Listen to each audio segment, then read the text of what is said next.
Welcome back, everyone, to Prof. Dan US Greencard YouTube.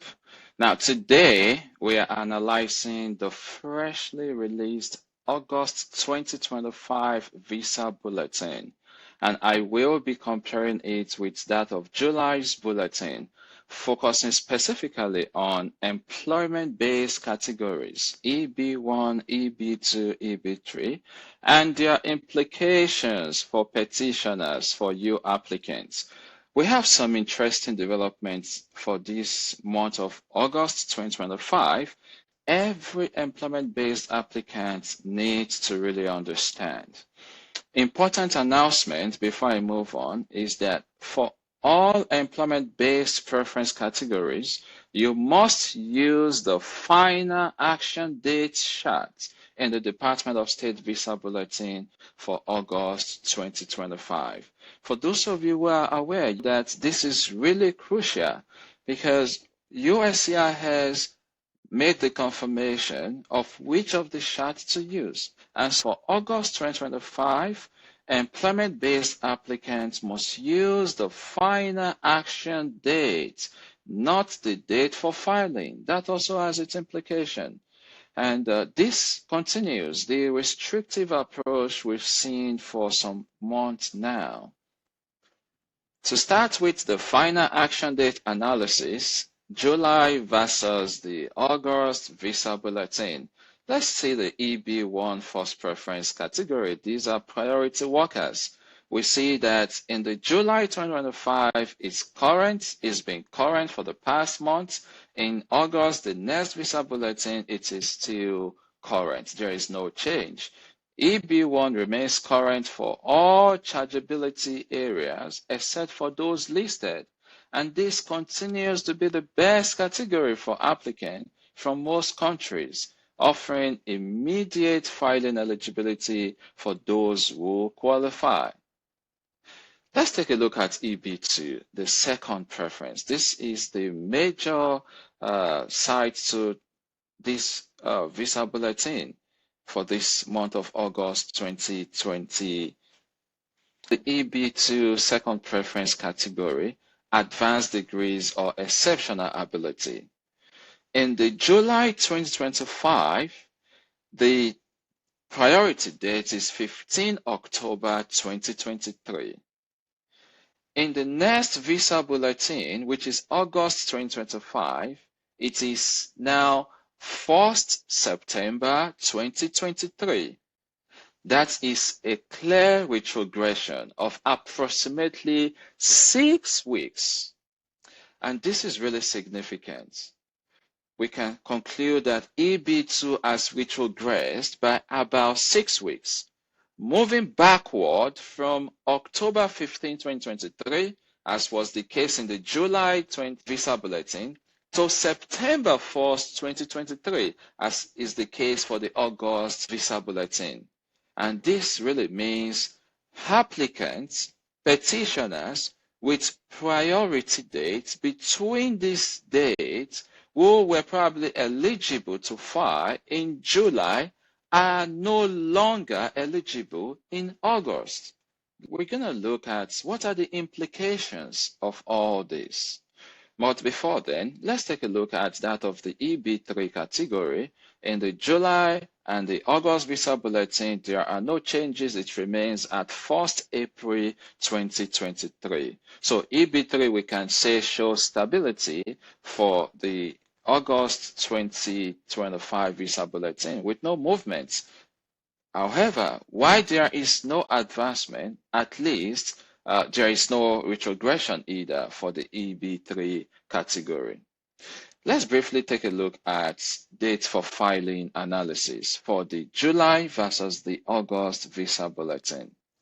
When you look across all the employment-based categories, particularly the EB1, EB2, and EB3, you will see that there are no changes when you make comparison of the July and the August Visa Bulletin.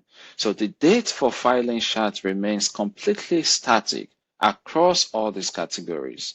However, you should remember, as far as the date for filing chart is concerned, it's irrelevant for employment-based applicants in the August Visa Bulletin, since USCIS already mandates that petitioners should use the final action date. Let's briefly take a look at critical implications and what this really means.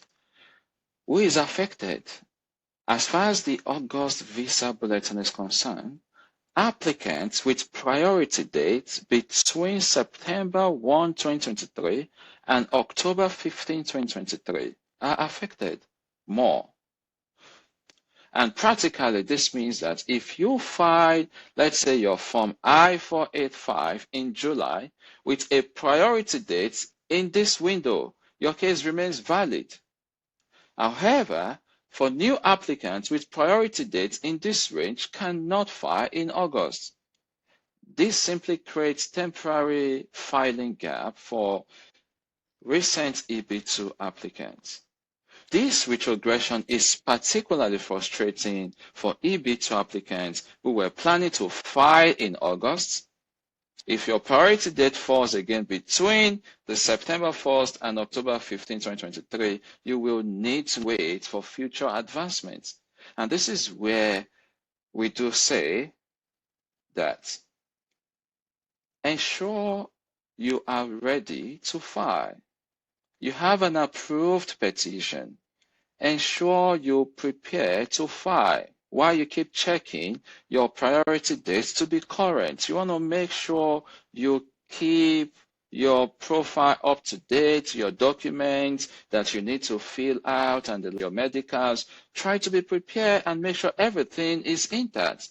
Reason being that once you see the Visa Bulletin and your date becomes current, the next day you probably progress to file your adjustment of status. Always be prepared. With this retrogression, for those who their priority date was once current in the July Visa Bulletin, and they were waiting, prolonging things, not being proactive, within the remaining days left in July, if you don't make efforts, if it falls in August, then you probably will not be able to progress again. Let's talk briefly about why did EB2 retrogress? Based on State Department, high demand in the employment second category will most likely necessitate retrogression of the worldwide final action date to stay with the annual limit. And certain factors that contribute to this includes like increased demand when there are more applicants filing than anticipated. Another factor can be the fiscal year constraint. Annual employment-based limit is about 140,000 with strict per country caps. Another factor could be the end of the year approach. You see, we're already approaching the fiscal year end. As we are heading towards September 30th, 2025 fiscal year end, then these are bound to happen. However, you should also know that this retrogression is not random. It's action by the State Department, so as for them to be able to control the visa number usage and ensure they do not exceed the annual limits. And ideally, these are a couple of things that happen once we are approaching the fiscal year end. And it's either use it or lose it mentality for remaining visa numbers. When you look at all that, it contributes. Something to just note is that the critical final quarter of the fiscal year, historically, this period can bring either a dramatic advancement or a severe retrogression, as we've just seen, depending on the visa number availability. I know some of you may have questions, so let's think through about some of these. Oh, the question could be, oh, I was planning to file EB2 in August. What are now my options? What I can say is that if your priority date is after September 1st, 2023, you will need to wait for advancements or consider your eligibility in another area.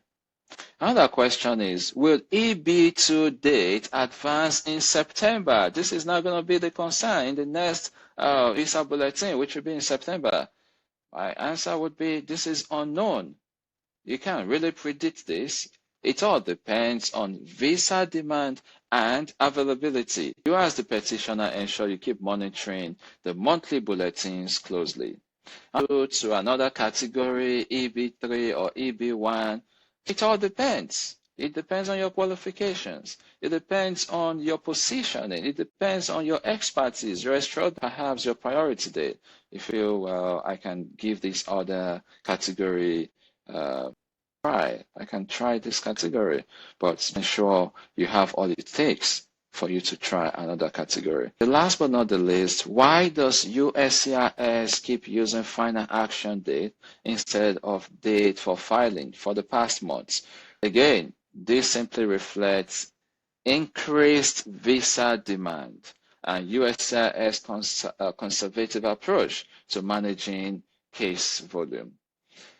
For the August Visa Bulletin, this should really serve as a reminder that the immigration system can be unpredictable, especially as we approach the fiscal year end.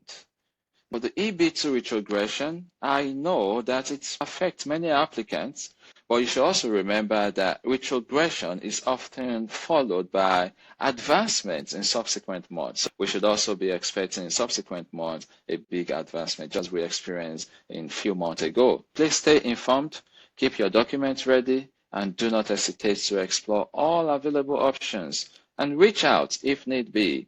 There are several ways that we can support you. Check out our webpage and you can reach us via email as well. The key is for you to remain flexible and prepared for whatever the next bulletin is going to bring.